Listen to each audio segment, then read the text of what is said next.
আসসালামু আলাইকুম everyone, welcome to home cooking recipes. আজকে আমি আপনাদের সাথে শেয়ার করব গরুর মাংস ভুনা রেসিপি।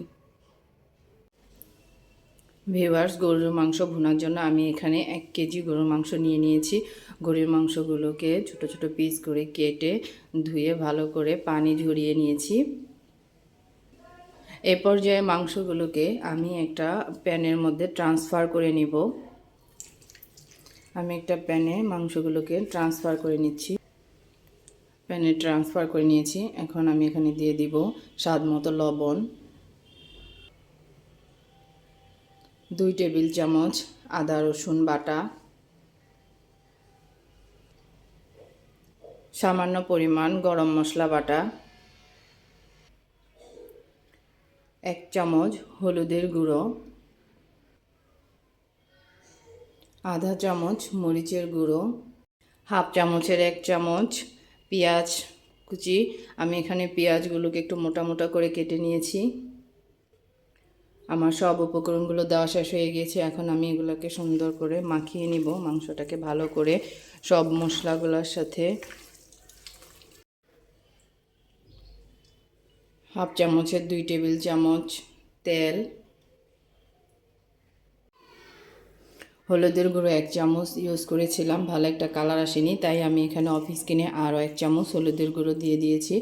আপনাদেরও যদি এমন কালার না আসে তাহলে আর 1 চামচ দিয়ে দিবেন। ভিউয়ার্স, আমি মাংসটাকে খুব ভালো করে মাখিয়ে নিয়েছি।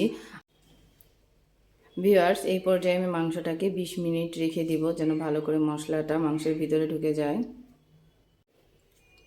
20 মিনিট হয়ে গিয়েছে। এখন আমি প্যানটাকে চুলায় বসিয়ে দিব।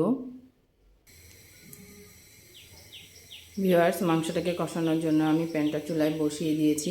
এখন আমি মাংসটা কষানোর জন্য সামান্য পরিমাণে একটু পানি দিয়ে দিব। এখন আমি মাংসটাকে ঢেকে দিব, ঢেকে ভালো করে কষিয়ে নিব। ভিউয়ার্স, মাংসগুলো কষানো হয়ে গিয়েছে। এখন আমি মাংসগুলোকে একটা প্রেসার কুকারে ট্রান্সফার করে নিব। এতে করে আমার সময় এবং গ্যাস দুটোটাই বেঁচে যাবে। ভিউয়ার্স, মাংসগুলোকে আমি একটি প্রেসার কুকারে ট্রান্সফার করে নিয়েছি। এ পর্যায়ে আমি দিয়ে দিব পরিমাণ মতো পানি। আমি এখন প্রেসার কুকারের ঢাকনাটাকে বন্ধ করে দিয়ে 5 থেকে 6টা সিজ তুলে নিব। ভিউয়ার্স, আমার 5 থেকে 6টা সিজ দেওয়া হয়ে গিয়েছে। এখন আমি মাংসটার ঝোল আর একটু কমিয়ে নিব।